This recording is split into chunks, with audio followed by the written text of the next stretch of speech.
இன்னைக்கு ஜவ்வரிசி வச்சு ஸ்வீட் பால் பண்ண போறோம். ஜவ்வரிசியில் சுடுதண்ணி ஊற்றி ஊற வச்சுக்கலாம். ஜவ்வரிசி ஊறிட்டு இருக்கிற நேரத்தில் நம்ம சைடில் பூரணம் ரெடி பண்ணிக்கலாம். பூரணம் செய்யறதுக்கு பொட்டுக்கல்லை அரைச்சி எடுத்து பொட்டுக்கல்லை மாவு கூட தேங்காயும் நாட்டு சர்க்கரையும் கலந்து வச்சுக்கலாம். இப்போ இதெல்லாம் நல்லா மிக்ஸ் பண்ணி எடுத்துக்கலாம். ஊற வச்ச ஜவ்வரிசியில் பாதியை மட்டும் மிக்சியில் சேர்த்து அரைச்சிக்கலாம். அரைச்சி கலந்து வச்ச ஜவ்வரிசியில் பூரணத்தை உள்ள வச்சு இந்த மாதிரி உருண்டை பிடிச்சிக்கணும்.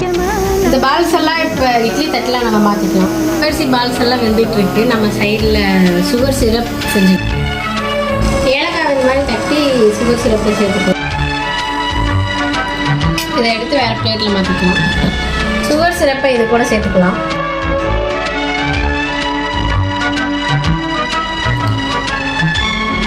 செம்மையாக இருக்குது தேங்காய் ஃப்ளேவருக்கு.